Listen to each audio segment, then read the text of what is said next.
संधि।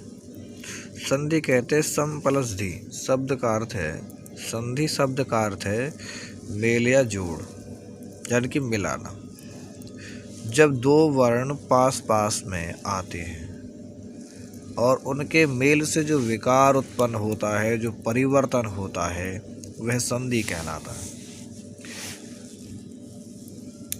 हिंदी, संस्कृत व अन्य भाषाओं में जो परस्पर जो वर्ण आते हैं, या तो स्वर आएंगे या व्यंजन के मेल से उत्पन्न विकार को हम संधि कहते हैं। कहने का मतलब क्या है, जब दो वर्ण, जब दो अक्षर पास पास में आए और आने के बाद उनमें जो परिवर्तन हो, वह संधि कहलाता है। वह संधि कहलाता है। वो कैसे, अब आप इधर देखिए। इसमें एग्जाम्पल भी दिया हुआ है, जैसे सम प्लस तोष संतोष, देव प्लस इंद्र देवेंद्र, भानु प्लस उदय भानुदय, भानु प्लस उदय भानुदय। अब यहाँ पर आप ऐसे भी समझ सकते हैं, जैसे वा का जो आ है और ई है इधर, इन दोनों, ये दो वर्ण अ और ई,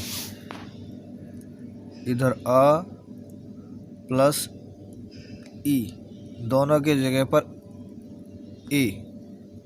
ए की मात्रा हो गई, इसलिए बन गया देवेंद्र। कहने का मतलब क्या है, जब ये दो वर्ण पास पास में आए तो इनके मेल से जो परिवर्तन हुआ वो हुआ ए, और ए परिवर्तन होने के कारण कहलाया संधि। अ प्लस ई ए। ठीक इसी प्रकार से अब आगे देखिए, भानुदय। भानुदय में भी ठीक इसी प्रकार से है। अब जो संधि है, संधि जो है 3 प्रकार की होती है। संधि के भेद को आपसे पूछे भी कितने होते हैं, तो आप बता सकते हैं संधि के जो भेद हैं वो 3 होते हैं। संधि के भेद होते हैं 3 प्रकार की संधि होती है। स्वर संधि, स्वर संधि को संस्कृत में अच संधि भी कहते हैं। व्यंजन संधि, व्यंजन संधि को हल संधि भी कहते हैं। तीसरी होती है विसर्ग संधि, तीसरी जो होती है विसर्ग संधि। तो अब आप समझ गए हैं कि जो 3 प्रकार की संधि होती है, स्वर संधि, व्यंजन संधि, विसर्ग संधि। अब आपके जो सिलेबस में लगी हुई है वो लगी हुई है दीर्घ संधि। ये जितने भी उदाहरण अब आगे आप पढ़ेंगे, ये हैं दीर्घ संधि के। कौन सी संधि? दीर्घ संधि। जितने भी हम एग्जाम्पल आगे पढ़ेंगे वो दीर्घ संधि के पढ़ेंगे। तो दीर्घ संधि में खास बात क्या है, आपको अगर ये पता लग जाए कि किस अक्षर के साथ में क्या मिलता है, तो आपको जो है दीर्घ संधि आ जाएगी। दीर्घ संधि का वैसे अर्थ हम समझे, जब आ के बाद, जैसे यहाँ पर देखिए आ है, फिर आ है, जब आ के बाद आ हो, आ के बाद आ हो तो आ होता है। इसीलिए एग्जाम्पल भी देखिए, मधुर, मुर प्लस अरी। मुर में जो रा है, रा के अंदर क्या छिपा हुआ? आ। ये आप सभी जानते हैं कि जो व्यंजन वर्ण हैं बिना स्वर की सहायता के नहीं बोले जा सकते। बिना स्वर की सहायता के जो है व्यंजन नहीं बोले जा सकते। तो इसमें आ छिपा हुआ है, तो इधर आ है और इधर भी आ है, तो दोनों मिलकर के क्या, मैंने कहा आ। जहाँ पर भी आपको ये दिखाई दे रहा है उनकी मात्रा आएगी, ना कि वो अक्षर लिखा जाएगा, ना कि वो स्वर लिखा जाएगा, स्वर की मात्रा आएगी। तो इसमें जो मुर प्लस आरी, जैसे यहाँ तक होगा मुरारी, दोनों की जगह पे क्या हो गया? आ का डंडा, तो इसलिए बने मुरारी। ठीक इसी प्रकार से आप दूसरा एग्जाम्पल लीजिए। दूसरे एग्जाम्पल में भी ठीक इसी प्रकार से है। अगर एक बार आपको एक बात समझ में आ जाए तो लगभग आपको सारी बात समझ में आ जाएगी। ऐसे ही इसमें देखिए आ है, इधर आ का डंडा है, दोनों को आ प्लस आ। एग्जाम्पल देखिए हिमालय। हिमालय में हिम जो है, हिम में है आ, मौमी अक्षर जैसे मैंने पहले बताया कि जब किसी व्यंजन वर्ण पर कोई मात्रा ना चढ़ी हो, हलंत भी ना लगा हो, तो आप समझ जाना उसके अंदर अ अक्षर है। और जब किसी पर कोई मात्रा चढ़ी होती है तो इसका मतलब समझ जाना है कि उस पर वो मात्रा है उस अक्षर में। तो इसमें आ हो गया, तो हिम प्लस आलय तो क्या बन गया? हिमालय। ऐसे ही आ प्लस अ क्या बन गया? आ। तथा का आ का डंडा है यहाँ के, देखो आ का इधर आ, और ऐसे ही अ, तो दोनों की जगह पे क्या आ गया? आ का डंडा। तथापि। ऐसे ही जो दीर्घ संधि के जितने भी अक्षर हैं ये, इसमें चार चार रूप बनते हैं, चार चार रूप बनेंगे। जैसे आ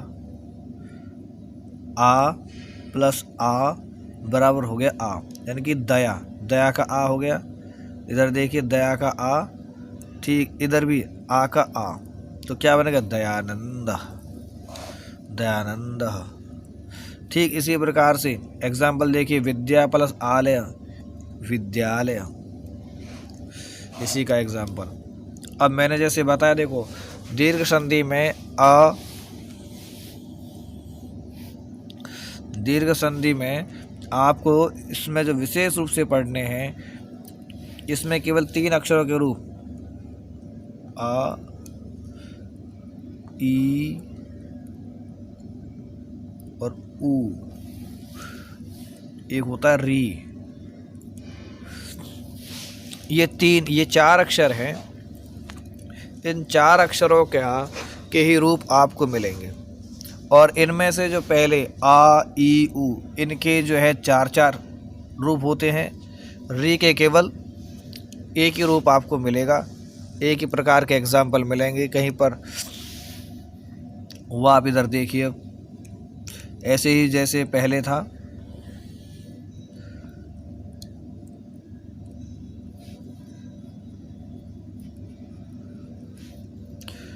कि ई प्लस ई क्या बन गया? ई प्लस ई प्लस ई प्लस ई। यहाँ देखिए ई प्लस ई। मुनि में छोटी की मात्रा है, इधर छोटी की, इधर भी देखिए तो मुनीन्द्र। ऐसे छोटी बड़ी, तो गिरी में छोटी की मात्रा, ईश में बड़ी की मात्रा, दोनों की जगह क्या हो गया? बड़ी की मात्रा, तो गिरीश।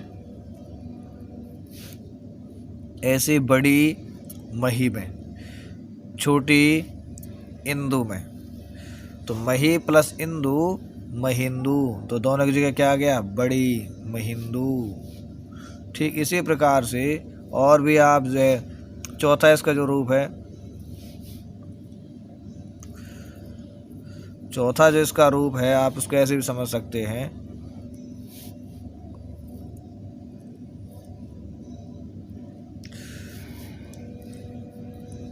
कि ई प्लस ई प्लस ई प्लस ई, चला गया भाई, ई प्लस ई बड़ी, बड़ी इधर है, बड़ी इधर है, तो ई मही का, बड़ी इधर ईश का, तो मही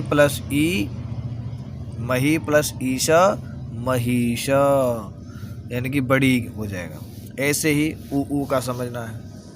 अब ऊ का भी ठीक इसी प्रकार से आप समझेंगे, ऊ का भी ठीक इसी प्रकार से आप समझेंगे कि एग्जाम्पल इसमें दिया हुआ है ऊ प्लस ऊ प्लस ऊ, तो क्या बनेगा वो देखिए आप, ऊ प्लस ऊ बड़ा ऊ। जैसे भानुदय में देखिए ऊ छोटा ऊ इधर है, छोटा ऊ इधर है, तो भानु का छोटा ऊ, इधर छोटा ऊ है, उदय का छोटा ऊ, तो भानु प्लस उदय भानुदय। ऊ है तो बड़ा ऊ की मात्रा आ रही है, इसलिए ये बात आप ध्यान रखेंगे कि जो मात्रा है जो है उसकी मात्रा है कि ना कि वो अक्षर लिखा जाएगा। छोटा ऊ तो लघु में छोटा ऊ है, ऊ, उर्मी में भी बड़ा ऊ है, दोनों की जगह क्या हो जाएगा बड़ा ऊ, तो लघु उर्मी। ऐसे ही बड़ा ऊ छोटा ऊ बराबर क्या हो गया बड़ा ऊ, तो वधू का बड़ा ऊ है इधर, उत्सव का छोटा ऊ, दोनों की जगह क्या हो गया ऊ, तो वधूत्सव। तो ठीक इसी प्रकार से अब आप समझ गए होंगे कि जो दीर्घ संधि के उदाहरण हैं केवल यही नहीं है, इसके जैसे और भी हैं, लेकिन जहाँ जहाँ ये नियम घटता है वहाँ वहाँ आपको अगर कहीं पर ऐसा दिखाई देता है तो समझ लेना वहाँ पर जो दीर्घ संधि हो रही है। धन्यवाद।